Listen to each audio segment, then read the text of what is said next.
monsieur Sarr maa ngi lay nuyu. waaw rakk maa ngi lay ziar di la fay nuyoo di kontaan ci yow. monsieur Sarr man damay commencer à chaque fois dañ naan dégg ñu naan la Ligue Pro vit sur perfusion mais ren ñu gis ne Ligue Pro accomplir na li nga xam ne mooy calendrier am dégg ñu benn coow dégg ñu arrière dégg ñu dara lan moo waral cette bonne marche cette année. jërëjëf la Ligue Pro vit sous perfusion moom lu am la te ba léegi nous vivons sous perfusion n'eût été l'appui et le soutien constant de la Fédération sénégalaise de football kon jafe-jafe yi dinañ gën a bari maintenant lan moo xew ba déggoo coow bor bi mu ngi fi ba léegi Ligue Pro li mu amee loon champion yu njëkk yi ba léegi fayaguñ ko mais la fédération engagé wu na pour fay ko mais pas d'un coup parce que tamit waxtaan wax dëgg ca la le comité exécutif moo ko décidé woon mise en œuvre bi nag dañ koy waxtaan benn réunion tripartite entre les bénéficiaires la Ligue Pro et la fédération bi nga xam ne nii moom moo war a suqali jàppale ligue bi pour mu fay boru prime yooyu ren nag moom jàppale perfusion bi daf fi ne ba léegi mais dafa am lu ci yokku mooy le port est venu en partenaire sponsor et la LONASE surtout nag la LONASE parce que la LONASE lu tax ma wax surtout la LONASE malgré que je suis un employé du port la LONASE parce que LONASE dafa njëkk a injecter un appui direct au club 4,5 millions pour les clubs de L1 3,5 millions pour les clubs de L2 ba pare accompagner aussi la ligue 20 millions 15 millions et 15 autres millions qui vont venir donc sur l'année la LONASE rien que pour la ligue va injecter 50 millions rien que pour la ligue et ça nous a fait un bouffée d'oxygène vraiment extraordinaire en sus maintenant de la contribution du port à hauteur de 25 millions et la constance de la perfusion venant de la Fédération sénégalaise de football loolu moo ñu permettre que ñu mën a boucler suñu budget de fonctionnement encore une fois ça n'a rien à voir avec les dettes yi nga xam ne nii nous les devons aux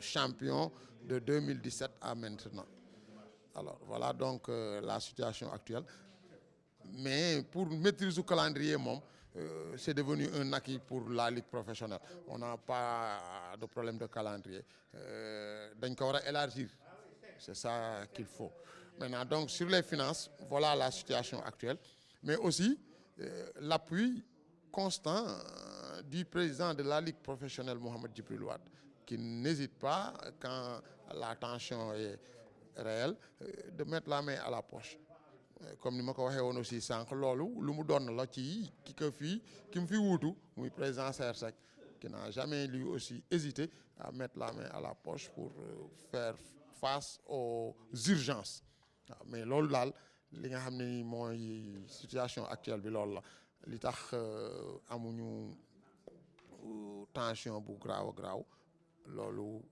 moo ko waral. dégg naa la nga lim ñëpp ba mu des état du Sénégal dans tout ça ak tamit lan nga jàpp ne bés bu si état Sénégal ñëwee dugal si loxoom ban valeur ajoutée lay apporter si Ligue Pro mais tamit si développement football local.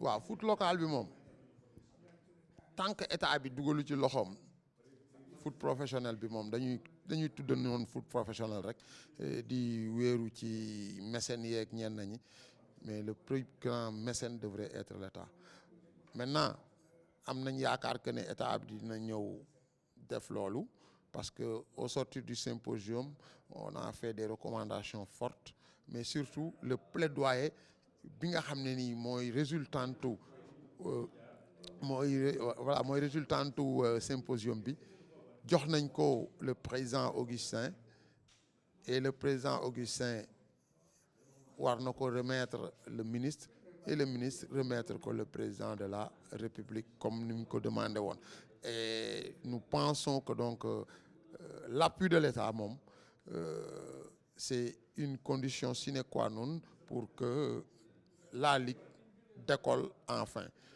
Bon, on nous fait quelquefois le mauvais procès pour dire que la Ligue, c'est des sociétés.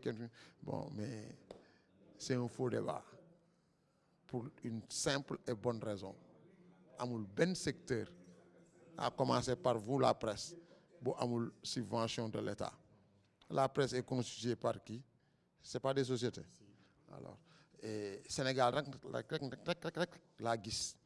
Un secteur porteur d'emploi et d'employabilité des jeunes bu état bi gessoogul muy le foot professionnel et on ne va pas li ñuy wax du nekk loo xam ne nii lu ñu mënta vérifier la man maay président au port en début j'ai 50 employés fixes constitués de 23 joueurs, 15 membres d'encadrement, tous sénégalais, que je paye, et 2 femmes de ménage que l'équipe du port paye chaque fin du mois. L'argent avec lequel je les paye provient d'où? Du port. Le port n'a pas déjà payé des impôts. Alors, comment est-ce qu'on peut nous demander donc, nous comprenons qu'on nous rétorque que non, l'argent, non, vous payez des salaires mais vous ne payez pas d'impôts. Comment est-ce qu'on peut imposer 2 fois le même montant? Plus terre à terre, prenons les cas des mécènes. Un Cheikh Seck ou bien un Babacar Ndiaye, mon jeune frère de Teungueth FC. L'argent qu'il investit, c'est son argent. Il a déjà payé les impôts sur le revenu. Alors, il paye des salaires, on demande, alors, on dit, alors, il a payé des salaires, mais il n'a pas payé d'impôts. Vous faites un appel au fixe ou les gens qui font un mauvais procès des mécènes du football local? Non, vous savez, chaque fois, ce qu'on nous rétorque, c'est que vous êtes des sociétés, vous ne devez pas avoir de subvention de l'État, l'État ne subventionne pas les sociétés. Et pourtant, l'État subventionne la presse. La presse, ce n'est pas des sociétés. C'est quoi? Les écoles privées. Hein? C'est quoi ça? C'est seulement au Sénégal où vous voyez une industrie qui a au bas mot 2000 employés. Nous sommes 28 clubs. Multiplie 28 par 30 tout simplement. Parce que tous les clubs ont 30 joueurs. 600 et quelques. Non, ça ne fait pas 600, ça fait 2000 et quelques. Alors, quel est dans un pays où on veut émerger? On a une industrie qui a 2000 employés qu'on laisse mourir. Ou bien qu'on regarde. Et le foot ne se résume pas à... Non, c'est au-delà. Et je ne parle pas maintenant des centres, académies. Je ne parle pas de Djambar. Je ne parle pas de Génération Foot. Je ne parle pas de Dakar Sacré-Cœur. Qui ont toutes les catégories. Avec tout le personnel nécessaire. C'est des centres qui, au bas mot, ont 200 employés. Mais c'est 200 pères de famille. 200 employés directs. Direct. Merci beaucoup. Direct. Et comme nul ne se connaît mieux que soi-même, moi je ne peux parler que l'exemple du port, que j'ai l'honneur de diriger. Je t'ai dit, j'ai 50 employés fermes, directs. C'est 6 250 000 de salaire. Et quand il y a un match, il y a des emplois indirects. Mais mieux même, chaque employé fait vivre au moins 5 à 10 personnes. Nous connaissons le Sénégal. Et on dit que cette société-là ne doit pas être subventionnée. Et si on retourne à l'orthodoxie aussi, c'est l'État qui nous avait poussé à aller au foot professionnel avec la promesse d'appuyer. Et si maintenant, c'est la politique, parlons politique. Quand il a s'agit de prendre position, la Ligue professionnelle avait pris position. Oui, avait pris position. Le président nous doit le retour de l'ascenseur. Ça, je le dis pas au nom de la Ligue, je le dis en tant que Ousmane Thiané Sarr, qui a eu à mobiliser pour le président de la République à 72 heures des élections. On a regroupé 95% de nos clubs.